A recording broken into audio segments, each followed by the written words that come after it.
Mesdames, Messieurs, chers collègues, bonjour, soyez les bienvenus dans cette salle où vous êtes venus pour écouter mes collègues de l'Université de Pau et des Pays de l'Adour, Solange Haas et Riccardo Barantini.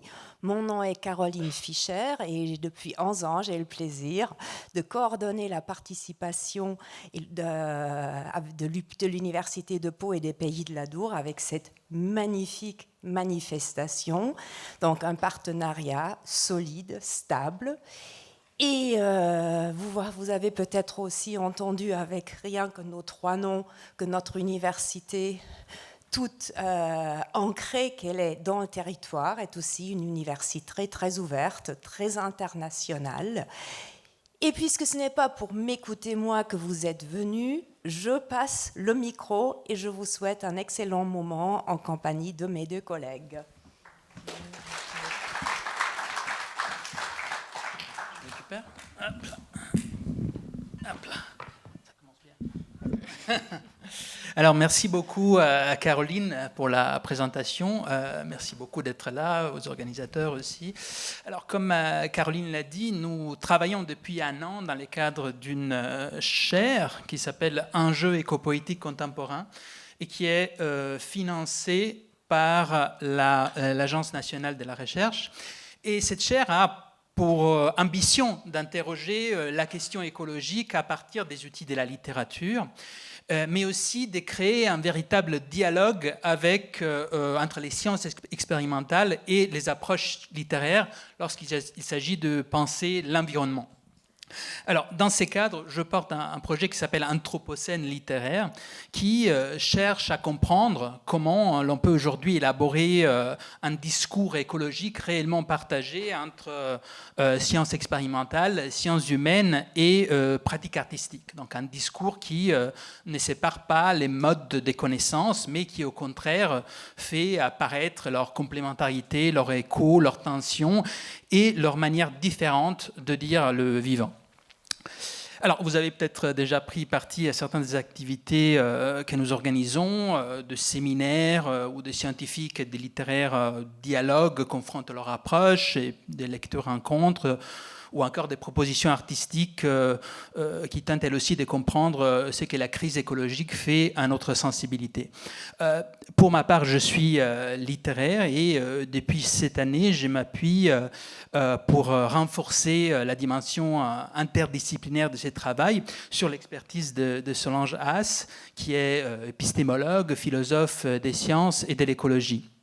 Et en particulier, elle réfléchit au statut des savoirs scientifiques, aux manières dont ils se construisent, et plus particulièrement, elle réfléchit aux questions posées par la biologie de la conservation et la planification écologique. Alors, lorsque Caroline nous a proposé d'intervenir sur les thèmes renaître, c'est Solange qui a aussitôt posé pensé à la question de la renaissance de la nature, et plus précisément à ce que cela implique du point de vue des politiques de conservation et restauration des milieux. Alors, nous sommes alors dit qu'il serait intéressant de vous en parler ensemble en croisant nos perspectives, réflexion politique, imaginaire littéraire, passer de l'un à l'autre et inversement. C'est pour ça, c'est ce que nous allons essayer de faire aujourd'hui, et en nous renvoyant la balle, je vais commencer par quelques concepts et plusieurs exemples littéraires, et puis Solange prolongera la discussion sur un plan politique et philosophique pour essayer ensuite on essaiera ensuite de faire une synthèse. Alors, avant d'entrer dans le cœur du sujet, un petit détour étymologique permet déjà d'éclairer la question. Parce que le mot nature et renaître viennent du même verbe latin, nascor, qui signifie naître. Alors, la nature, littéralement, c'est ce qui naît, ce qui revient, ce qui renaît. Donc, elle porte en elle une idée de cyclicité, de retour, de régénération. Alors, à partir de cela, on peut se demander quel est l'essence aujourd'hui de parler d'une renaissance de la nature. Pourquoi faudrait-il faire renaître quelque chose qui, précisément, renaît de manière spontanée ? Contre quoi cette renaissance serait-elle nécessaire ? Alors c'est là qui commence véritablement notre sujet, car si la nature est par définition ce qui se régénère, l'action humaine au cours des derniers siècles est venue perturber, affaiblir, parfois interrompre certains de ces cycles. C'est la période qu'on appelle l'Anthropocène, un terme qui a émergé dans les années 2000 pour désigner étymologiquement, dans ce cas aussi, l'ère de l'homme, c'est-à-dire la période où l'action humaine a apporté des modifications majeures à l'environnement global et où l'humain se configure comme une force géologique capable de modifier les grands équilibres. Et donc, comment il fait ça? Évidemment, par l'émission de gaz à effet de serre, on le sait, par l'introduction de polluants liés dans les milieux agricoles ou industriels, ou encore par la production de matériaux radioactifs inconnus en nature. Et donc, ces empreintes humaines laissées sur la nature laissent des traces observables que les scientifiques s'adonnent à collecter pour faire sens par des faits quantifiés de cette empreinte anthropique sur la nature. Donc, je vous ai donné quelques exemples dans les slides qui suivent. Donc, tout d'abord, de manière générale, la biomasse du vivant a diminué de moitié depuis les 100 000 dernières années. Et sur cette biomasse restante, on peut se poser la question de quelle est la part de biomasse sauvage, de nature sauvage ou de nature domestiquée. Donc sur le schéma, vous voyez qu'en fait 36% de la biomasse totale sur la planète est en fait vient des humains, que 58% de la biomasse des mammifères est en fait domestiquée avec une immense majorité de vaches, donc pour l'alimentation, et que finalement les mammifères sauvages représentent 6% entre eux, donc les mammifères terrestres et marins. De la même façon, pour se donner une image quantifiée de cet anthropocène, on peut comparer la biomasse des constructions humaines qui sont supérieures à celle des arbres, ou voir qu'il y a 2 fois plus de plastique en masse que l'ensemble des animaux agrégés. Enfin, sur le sujet des pollutions dont parlait Ricardo tout à l'heure, un article de 2023 qui est le résultat d'un travail colossal, vraiment commun, entre des chercheurs et chercheuses européennes, a permis de montrer, par une analyse de données sur 40 ans collectées en Europe sur les populations d'oiseaux, que le nombre d'individus des oiseaux depuis ces 40 ans ont baissé d'un quart, ce qui équivaut à 20 millions d'oiseaux en moins par an, et que la pression principale vient de la modification des pratiques de l'agriculture, c'est-à-dire en particulier des pesticides, avant le changement de température, la déforestation, etc.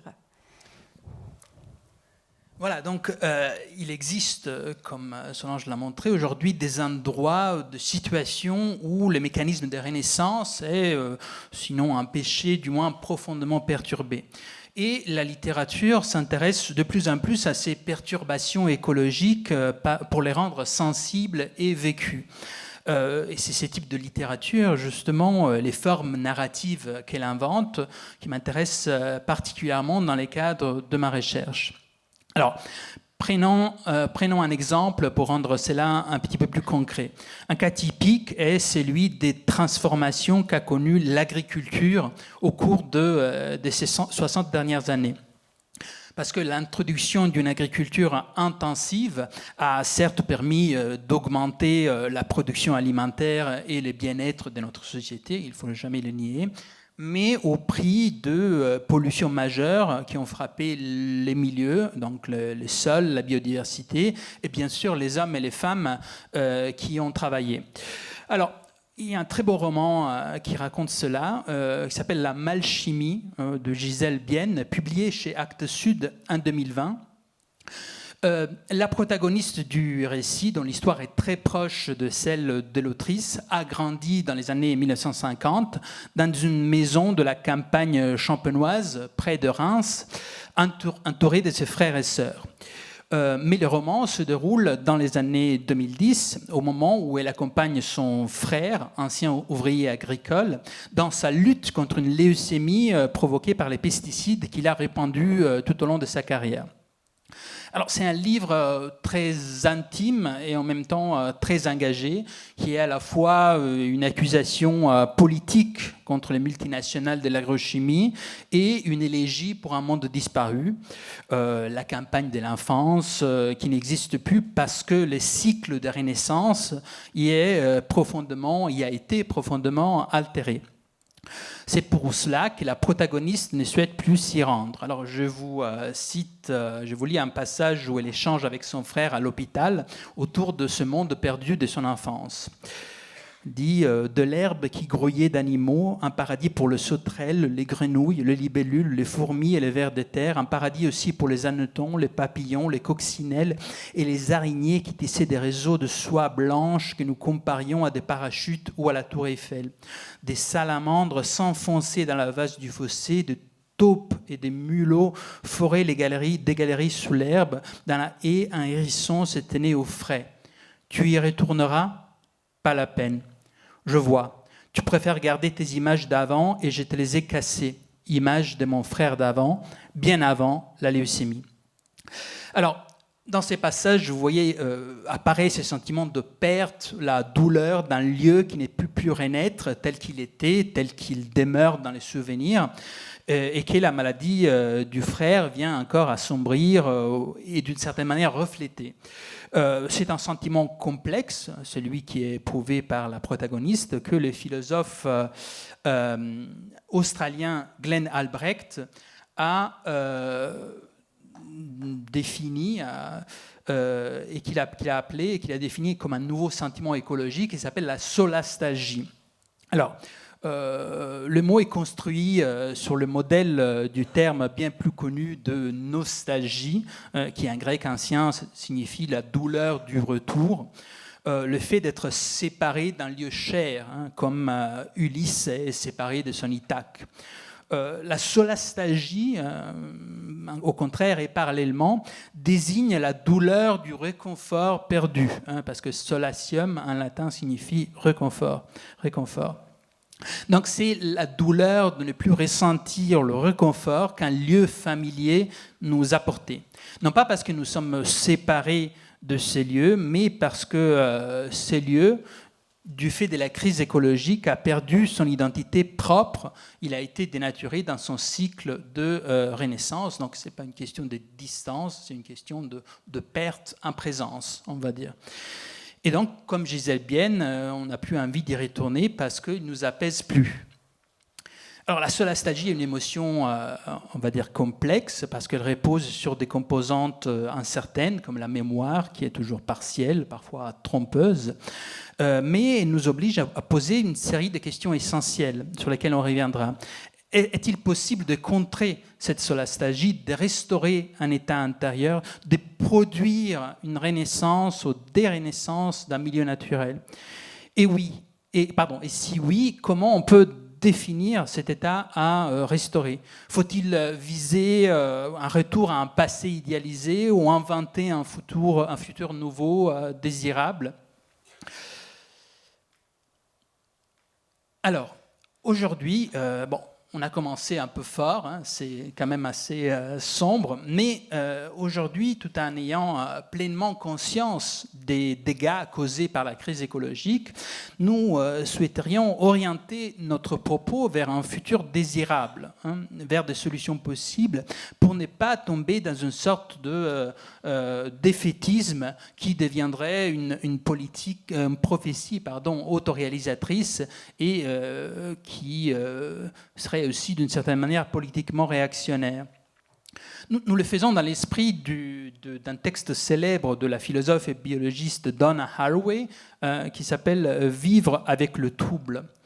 Donc le programme de ce livre est déjà dans le titre. L'idée, c'est que nous ne pouvons pas nous débarrasser du trouble que nous avons produit, mais nous devons apprendre à vivre avec lui en nous détachant d'une vision trop anthropocentrée pour inventer ce qu'elle appelle des nouvelles alliances avec l'environnement.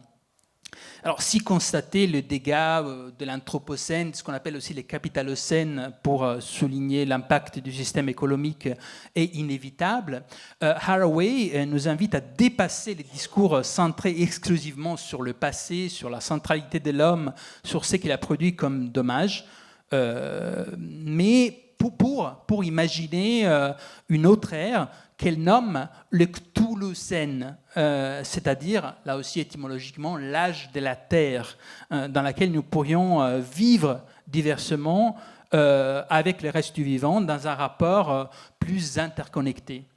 Je lis un petit passage qui exprime bien ce programme. Elle écrit « Quant aux êtres humains, ils n'appartiennent pas à un autre tas de compost. Nous sommes humus, pas homo, pas anthropos. Nous sommes compost, pas post-humain. L'ordre est rétricoté. Les êtres humains sont avec et de la Terre. Quant à l'histoire principale, il faut la chercher du côté des puissances biotiques et abiotiques de cette même Terre. Ce que font les êtres humains réels situés est toutefois important. Quelles sont les manières de vivre et de mourir par lesquelles nous lions notre sort à celui des autres? Pourquoi celle-ci plutôt que d'autres? Tout cela compte. Pas seulement pour les êtres humains, mais aussi pour tant des bestioles appartenant à tellement des taxons différents que nous avons voués aux exterminations, aux extensions, au génocide et auxquels nous avons interdit toute perspective d'avenir. Il nous faut des pratiques attentives en matière de pensée, d'amour, de rage et de sollicitude. Très beau texte, je trouve. Mais donc, pour revenir à la littérature, la littérature, on l'a vu, peut raconter la solastalgie, comme nous l'avons vu avec Gisèle Bienne, mais il peut aussi raconter l'utopie.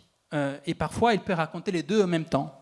La réflexion de Haraway, qui propose de concevoir la réparation, non pas comme un retour en arrière, mais comme l'invention de nouvelles formes de cohabitation avec les vivants, trouve un écho particulièrement parlant dans certains récits littéraires.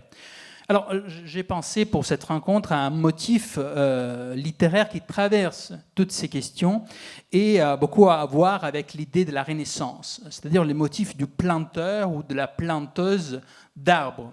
Alors, certains d'entre vous connaissent sûrement l'un des textes les plus célèbres de l'écrivain Jean Genot, L'homme qui plantait des arbres, écrit en 1953, qui est une sorte de fable écologique avant la lettre.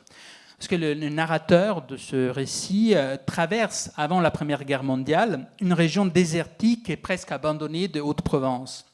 Il y rencontre un berger solitaire, il s'appelle Elzéar Bouffier, qui passe ses journées à planter méthodiquement des glands pour faire naître une forêt. Pendant des décennies avant, pendant, après la guerre, les deux guerres d'ailleurs, tandis que le narrateur est au front, Bouffier poursuit patiemment son geste. C'est un contraste évidemment frappant et voulu. Alors que les conflits mondiaux dévastent la planète, lui fait renaître une forêt. Son geste, obstiné et désintéressé, produit littéralement une renaissance du lieu. Je vous lis un passage très clair à cet égard sur les effets de son action. Il dit, il poursuivait obstinément sa tâche, très simple, mais redescendant par les villages, je vis couler de l'eau des ruisseaux qui, des mémoires d'hommes, avaient toujours été à sec. C'était la plus formidable opération de réaction qu'il m'ait été donné de voir. Ces ruisseaux secs avaient jadis porté de l'eau dans des temps très anciens. Certains de ces villages tristes dont j'ai parlé au début de mon récit s'étaient construits sur les emplacements d'anciens villages gallo-romains dont il restait encore des traces, dans lesquels les archéologues avaient fouillé et avaient trouvé des hameçons à des endroits où au XXe siècle on était obligé d'avoir recours à des citernes pour avoir un peu d'eau. Les vents aussi dispersaient certaines graines, en même temps que l'eau réapparaissait le saule, les osiers, les prés, les jardins, les fleurs et une certaine raison de vivre. Alors, vous voyez comment ici le processus de désertification s'inverse. L'eau revient, la végétation renaît et avec elle une forme d'essence et de vitalité.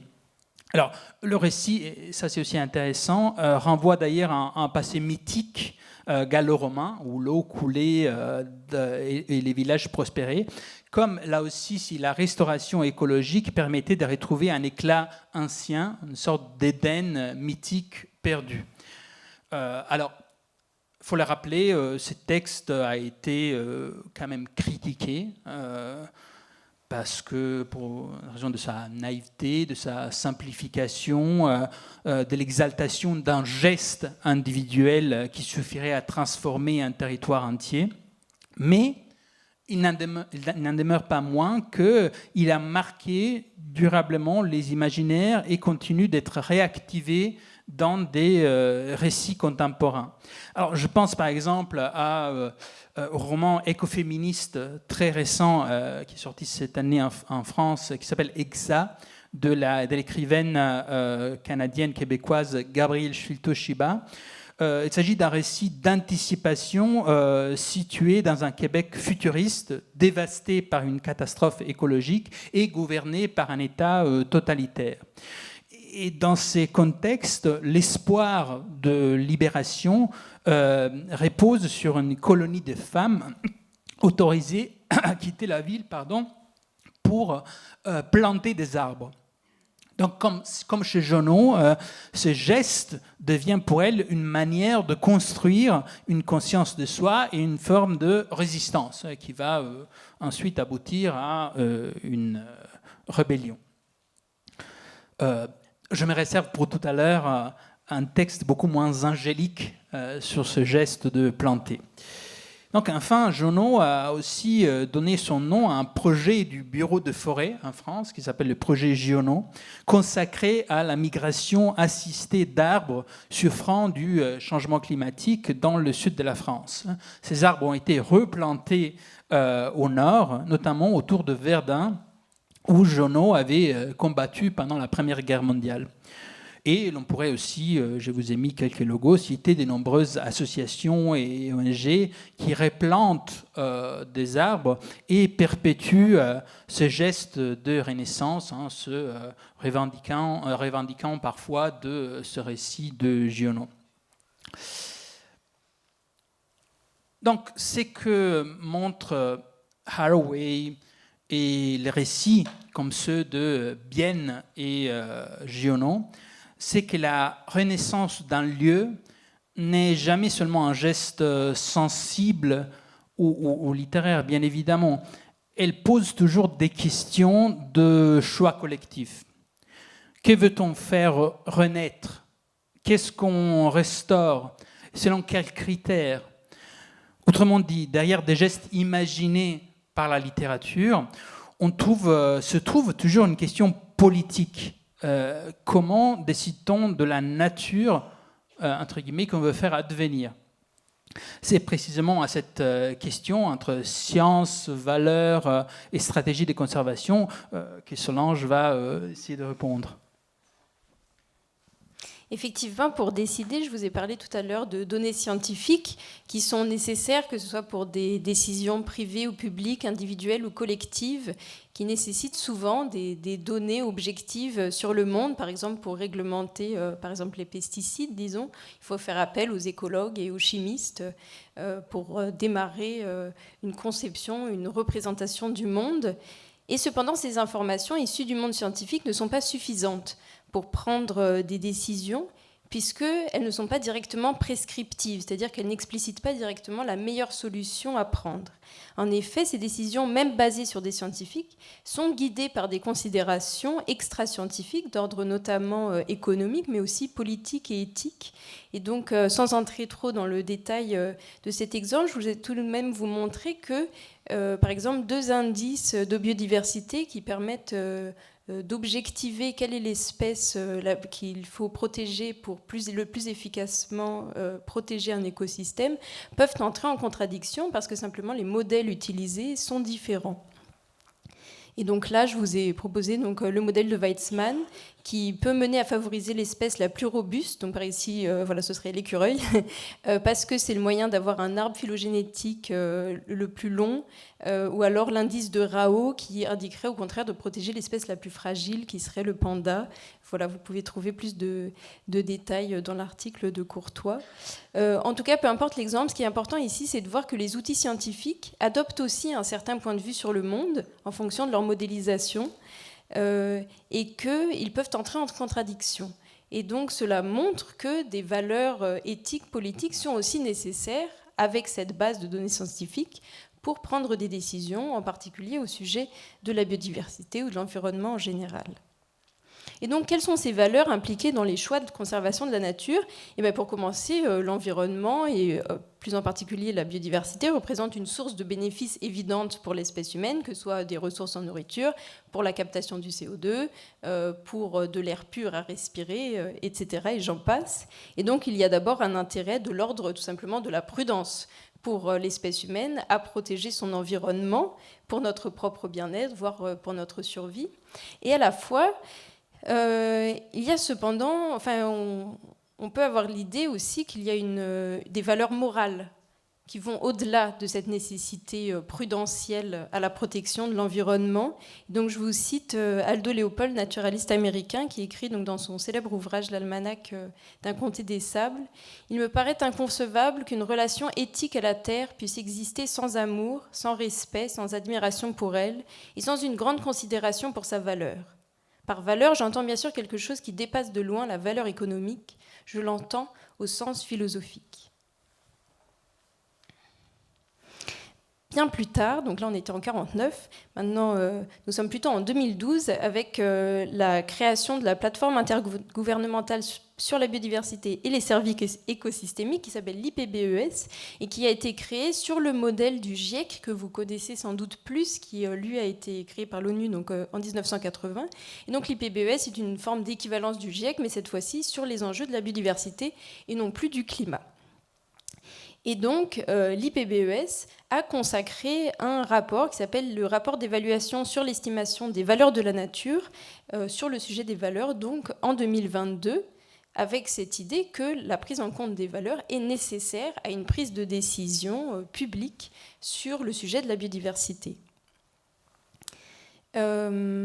4 valeurs ont été identifiées comme principales, que je vais vous énoncer maintenant. Donc d'abord la valeur d'usage, qu'on appelle aussi valeur instrumentale, qui est la première en violette, living from, c'est-à-dire vivre de la nature. Donc c'est une valeur qui est intimement liée à la notion de développement durable, qui émerge dans les années 80. Et dans ce cas, la protection de la nature passe par l'exigence d'un développement qui, je cite donc le rapport Brundtland, répond aux besoins du présent sans compromettre la capacité des générations futures à répondre aux leurs. Voilà, qui est assez fameuse comme définition du développement durable. On a aussi donc la valeur relationnelle, cette fois-ci en rose, donc vivre dans la nature. Donc ces valeurs recoupent l'identité, la spiritualité, le soin, la réciprocité entre les humains et leur environnement, y compris avec les générations futures d'ailleurs. Et donc ces valeurs incitent à protéger un paysage ou un lieu ou des éléments naturels qui sont liés à des traditions. Ensuite, on peut citer la valeur intrinsèque. Donc cette fois-ci, ce serait vivre avec la nature, en jaune, c'est-à-dire indépendamment de l'humain. Les valeurs intrinsèques donc, impliquent de reconnaître le droit des autres êtres vivants à continuer leur chemin évolutif, quelle que soit leur taille, leur beauté, leur intérêt, leur fonction de bien-être pour l'espèce humaine ou les services qu'ils pourraient nous rendre. Et ces valeurs intrinsèques, donc, ainsi de protéger l'environnement, cette fois-ci vraiment pour lui-même en tant que tel. Et enfin, la valeur cosmocentrique, qui serait donc vivre comme la nature. Et à travers ces valeurs, l'humain est reconnu comme complètement intégré et interdépendant à son environnement par des relations physiques, mentales et spirituelles. Et donc la biodiversité est protégée parce qu'elle serait sacrée ou familiale, faisant partie intégrante des relations sociales.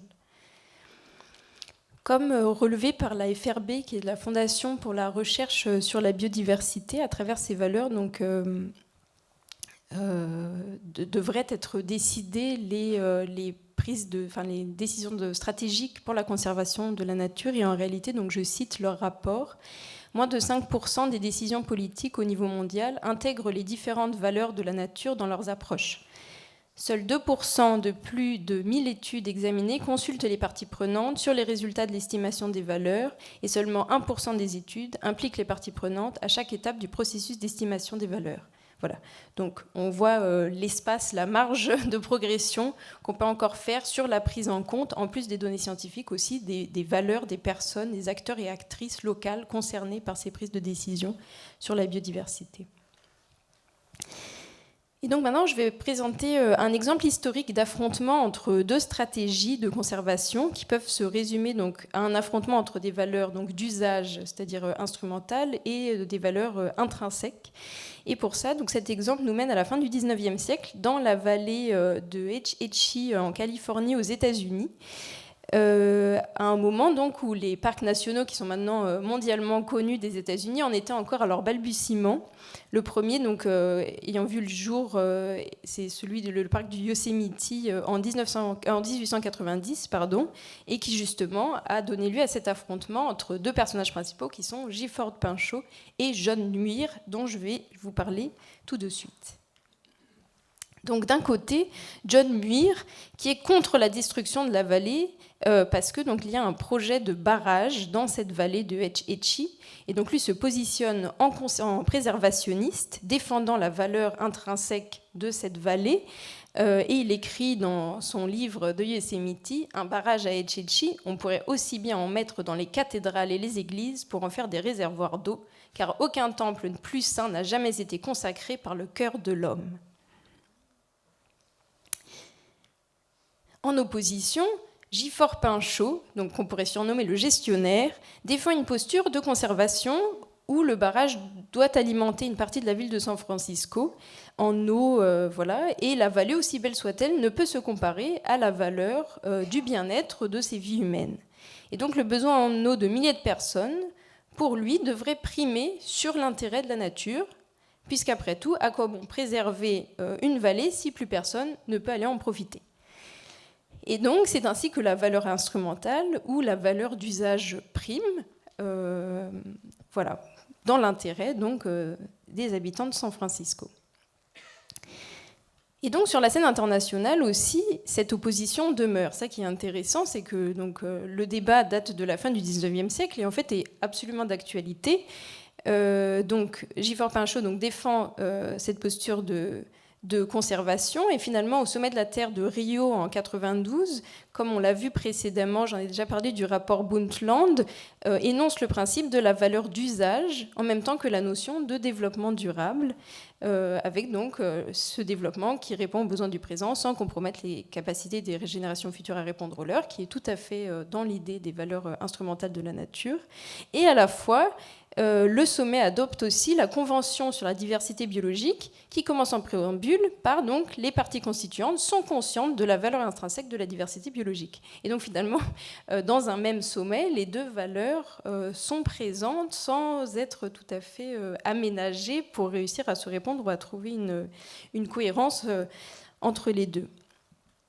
Et donc, mais qu'en est-il cependant donc, de la Renaissance dont Ricardo nous a beaucoup parlé, de la nature, donc, qui nous intéresse aujourd'hui? Dans le cas donc, d'une valeur instrumentale, on pourrait parler d'une forme de Renaissance qui serait organisée, gérée, voire managée, dans le but d'assurer un renouvellement des ressources, qui soit stable, qui soit prévisible, donc une renaissance organisée. Et puis dans le cas de la préservation, qui est souhaitée par John Muir, vous vous souvenez, qui se positionne contre le barrage, il s'agit plutôt de faire perdurer un cycle de la nature en la plaçant dans un écrin protégé et de la maintenir en vie. Mais revenons à notre vallée de Hetchy, où le barrage a été construit en réalité en 1913, après la mort de John Muir, qui n'aura pas su que le barrage a finalement été construit. Et ce barrage existe toujours. Et cependant, le débat n'est pas clos, parce qu'il existe encore aujourd'hui une contestation active aux États-Unis qui réclame la destruction du barrage pour permettre à la vallée inondée de se reconstruire et ainsi de renaître de son inondation. Et donc, vous voyez ici la page d'accueil de l'association, Et ici, il s'agirait plutôt de retrouver effectivement une nature sauvage perdue, de rendre à la nature sa liberté et sa libre évolution qui lui a été volée, et ainsi de la faire renaître. Cela nous mène à la stratégie de conservation de la nature qu'on appelle en français le réensauvagement. C'est une stratégie de conservation qui se place donc dans la continuité du préservationnisme de John Muir, dont on vient de parler, et avant lui de la pensée de Henry David Thoreau, défenseur de la wilderness, donc, qui se traduit par sauvage en français, qui prolonge une vision romantique de la nature alliée à un rejet radical de la société de consommation. Et donc le réensauvagement fait son entrée grâce aux associations de conservation de la biodiversité en France dans les années 80, ou même en Europe dans les années 90. Et c'est une notion qui peut être appréhendée comme une approche de conservation qui vise à restaurer les processus écologiques naturels en réduisant l'interventionnisme humain.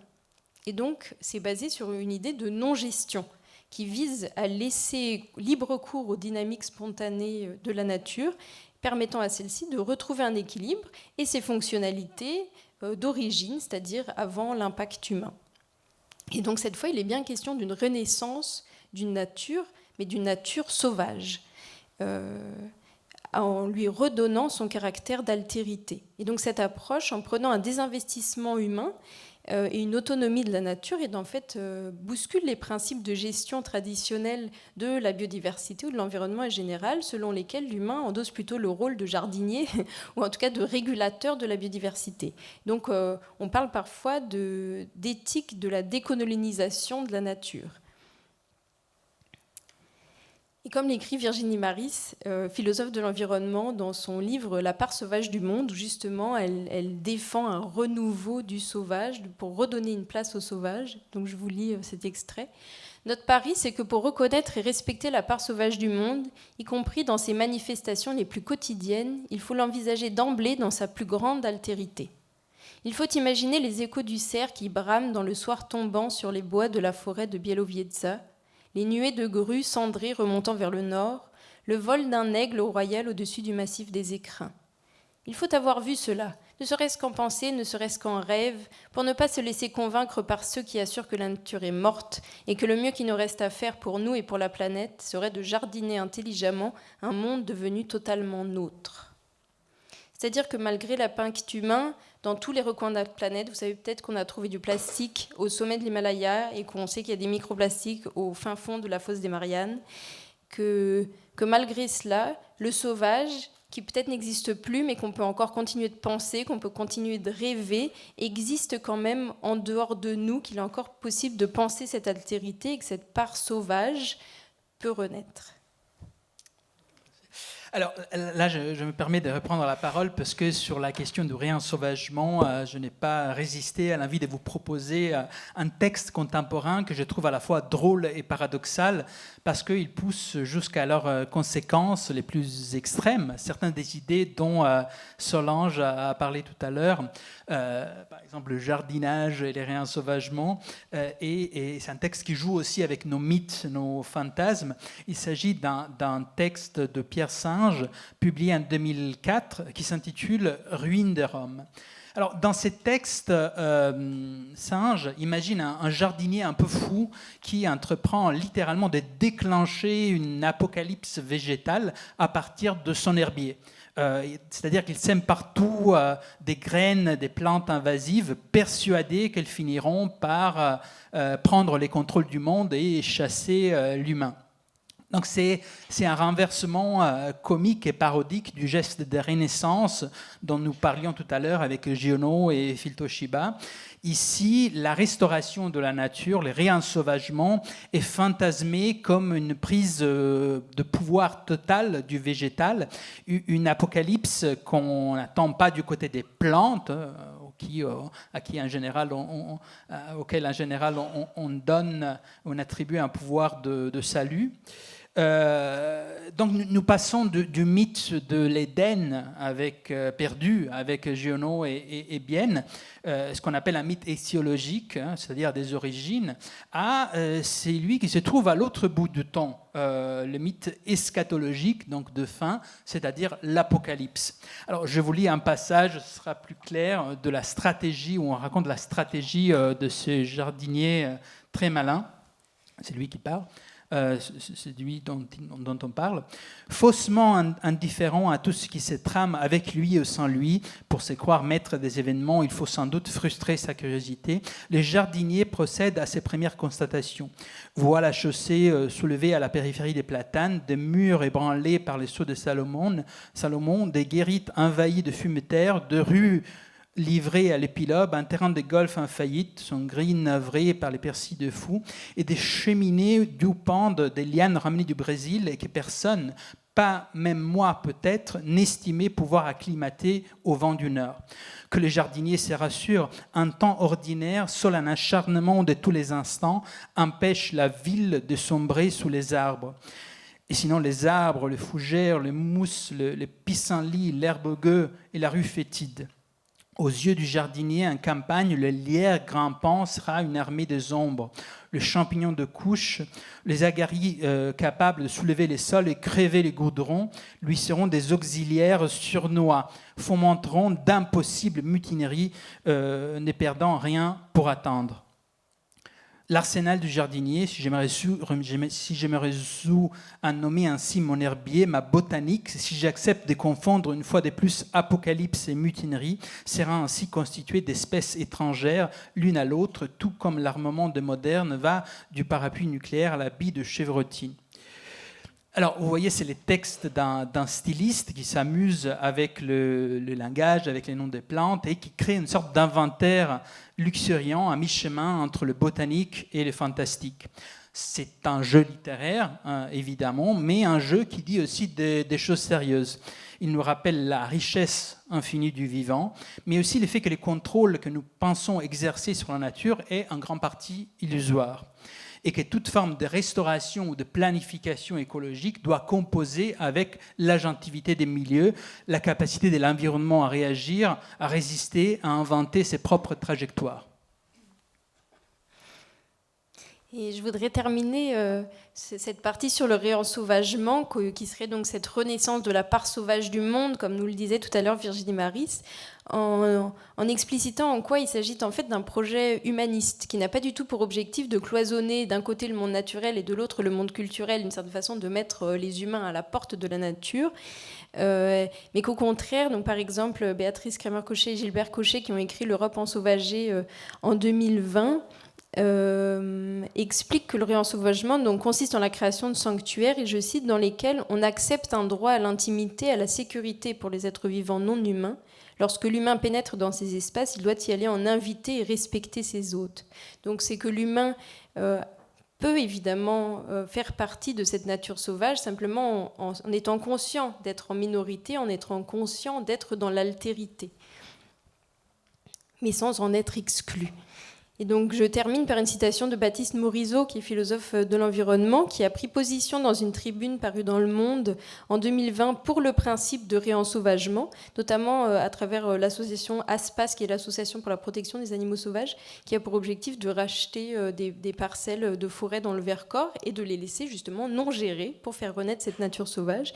Et donc à cette occasion, Morisot rappelle que la nature n'est pas à reconstruire, au sens où on peut reconstruire Notre-Dame brûlée, parce que la nature, donc comme l'indique son étymologie, que Ricardo a rappelé tout au début, elle renaît par essence, et que le mouvement qui consiste à la laisser renaître n'implique pas de la reconstruire, mais seulement de lui laisser l'espace de sa libre évolution. Donc je vous lis le passage où il explique donc que le parallèle entre la reconstruction de la biodiversité et de Notre-Dame, par exemple, ne tient pas sur tous les fronts.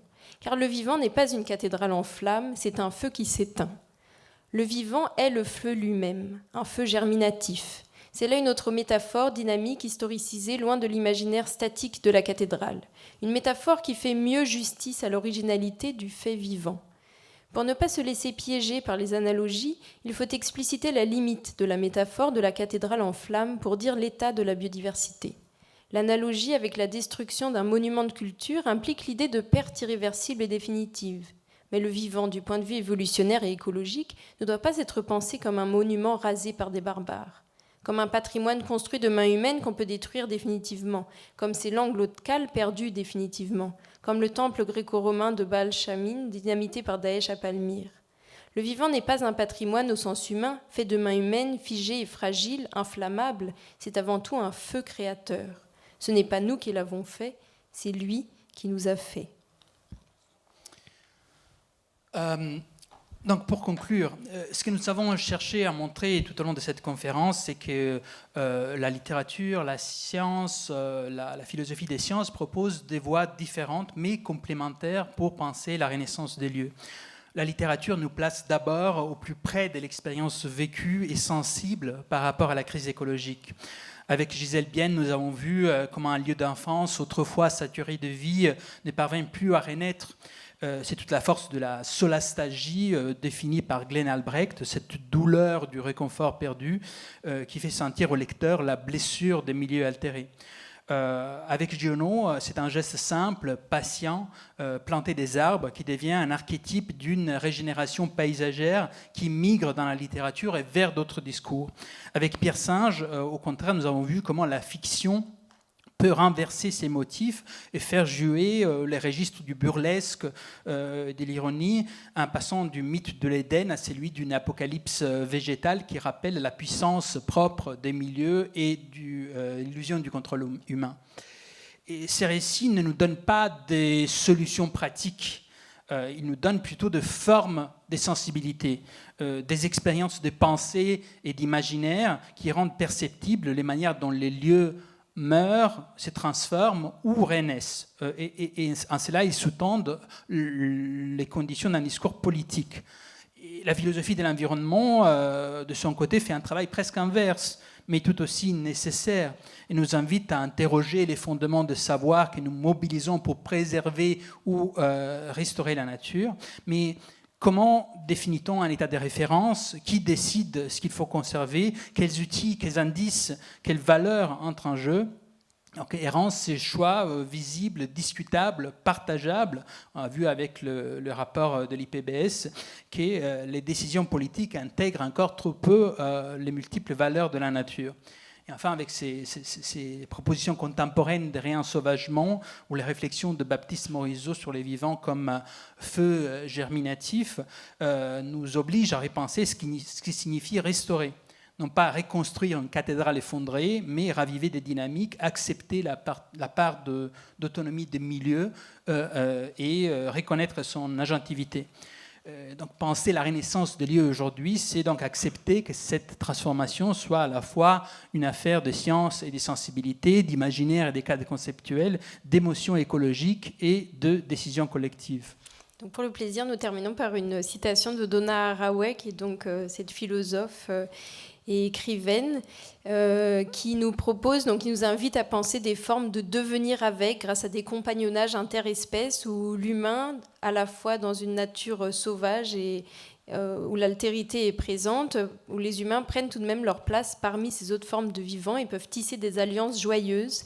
Donc je vous lis l'extrait. « Jouer à des jeux de ficelle, c'est faire passer des connexions qui importent. C'est aussi raconter des histoires en mêlant nos mains, nos doigts, nos points d'attache. C'est enfin élaborer les conditions d'un épanouissement dans la finitude sur notre planète, la Terre, Terra. Les jeux de ficelle exigent qu'on accepte de recevoir et de transmettre. » Merci.